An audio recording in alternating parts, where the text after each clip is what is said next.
jika Indonesia mulai dibenerin dari akar masalahnya.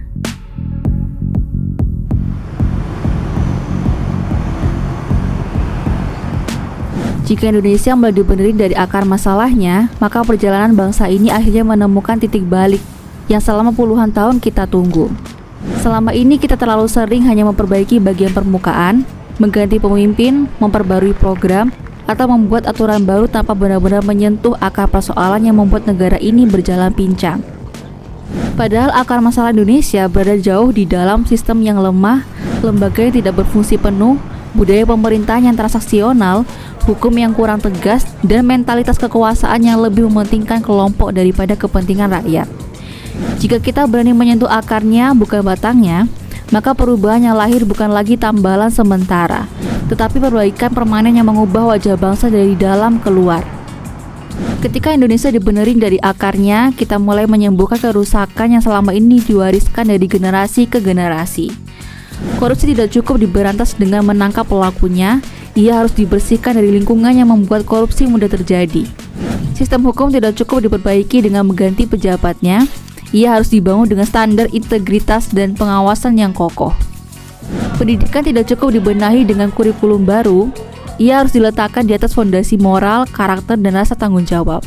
Pemerintahan tidak cukup diperbaiki dengan menertibkan kampanye, ia harus diletakkan kembali di atas nilai bahwa kekuasaan adalah amanah, bukan alat dagang.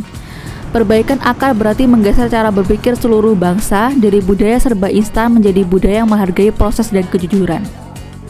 Jika perbaikan benar-benar dimulai dari akar, rakyat akan merasakan dampaknya dalam kehidupan sehari-hari. Harga kebutuhan pokok stabil karena rantai pasok tidak lagi diganggu permainan. Pelayanan publik cepat karena birokrasi yang lambat dan berbelit dibersihkan dari praktik pungli.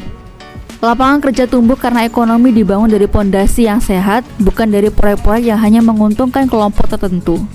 Anak-anak mendapatkan pendidikan yang memberikan masa depan, bukan sekedar nilai di rapor.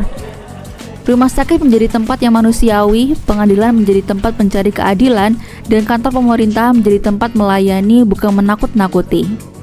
Perbaikan akar juga mengubah hubungan antara rakyat dan negara. Rakyat tidak lagi merasa negara jauh dan tidak peduli, sebaliknya, mereka merasa dilibatkan, dihargai, dan dilindungi. Rasa memiliki tumbuh kembali. Rakyat mulai percaya bahwa suara mereka penting dan bahwa negara benar-benar bekerja untuk mereka. Kepercayaan inilah bahan bakar utama kemajuan bangsa. Dengan kepercayaan muncul partisipasi. Dengan partisipasi muncul pengawasan. Dengan pengawasan muncul perbaikan berkelanjutan.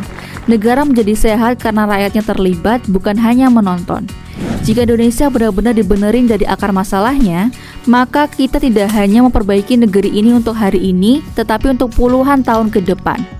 Kita memberikan hadiah terbesar bagi generasi mendatang, negara yang tidak lagi rapuh, tidak lagi penuh tambalan, dan tidak lagi dikuasai kepentingan sempit.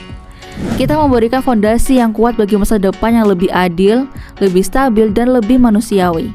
Dan pada akhirnya, perubahan sejati hanya akan terjadi jika kita berani bertanya, apakah kita siap memperbaiki dari akar meski butuh waktu, kerja keras, dan keberanian besar?